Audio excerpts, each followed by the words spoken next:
It's a fleeting thought, and then it's caught.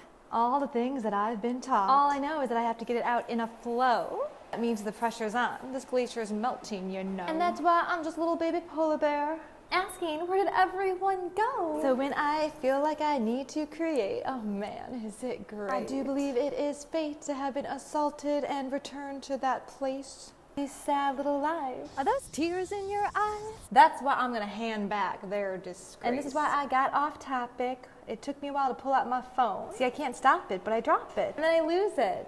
You need your visual ability to look at stuff and to confirm what you feel. Fingertips and vestibular. So hey, here's the deal. I did 1, 2, 3, which now means I have to go do some studying, make the connections clean, the ones that I leave for me only, and see if you can follow my train of thought. The issue is when you got PTSD, you're already caught in circles of loop-to-loop. And why? I created something to make sure the people that love me the most always know I will be fine. Check my website. I am there doing stuff. That is why I trust that they have a place to go, and I never have to allow the worry, the sadness, the fear that someone else out there is going to do exactly what happened to me. Not once, not twice, but thrice. Oh, and believe me, am I ready to talk, to speak? After you learn to walk, you start to exponentially peak. Didn't you know that? That's a fact in education. You give kids a taste of something other than frustration.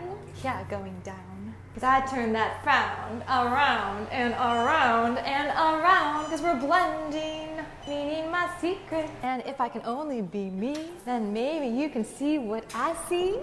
And if not, then just don't bother me. But if you believe what I believe, then please come and tap me on the shoulder. I appreciate those that sneak up right behind and touch and coerce and force. It's rehearsed.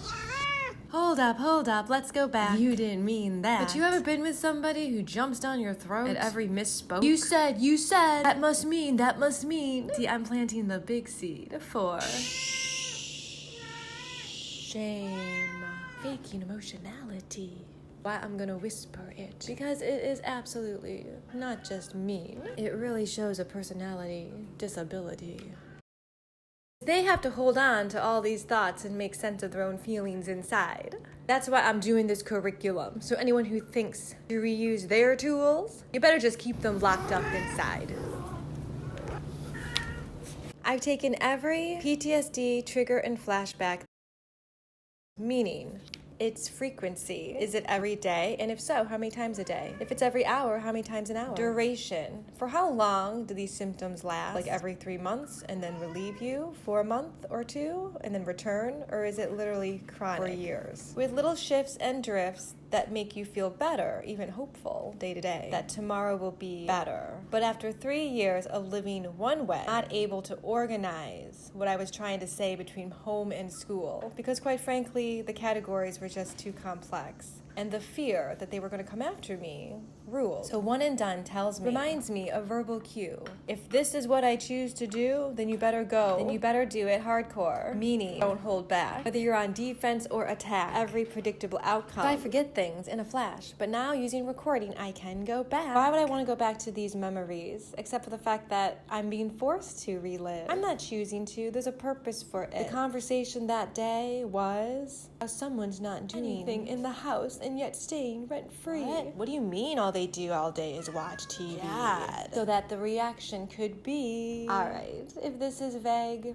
it should be. I'm planting the seed. So the emotion was, I thought we were cool because of this demonstration. Harvesting me. I'm planting the seed. We'll see what effort and time and energy put into this crop. What kind of bounty, booty have you got? Only you know, because you know the work you put in. So if this is the moment to say I jump in, I dive in, I stand up, I never give up, then fine, one and done.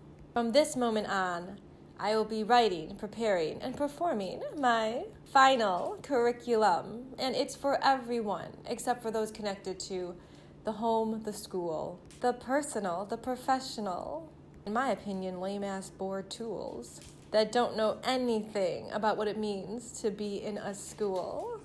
And now that I got that off my chest, my body feels better. It's at rest. How to breathe. physical, occupational therapy, vestibular damage, and how I've learned to manage stigma from education, healthcare in the form of discrimination, retaliation, from a lack of knowledge and desire to do help. And avoid their responsibility by blaming the victim, patient, student, survivor. Rather just save their own butts. Because it's a lot of work to put in that individualized care. And that's why I feel forced this story. I have to Now, what do you think is the seed for that? And bringing up 2 examples of people who... My course is 30 days, but that's 1 day a week. The time that I'm allowing myself to get organized and to get back into a daily routine after head trauma. Triggers were related to everything personal and professional in the city I lived in for 18 years. That's exactly half my lifetime. Yeah.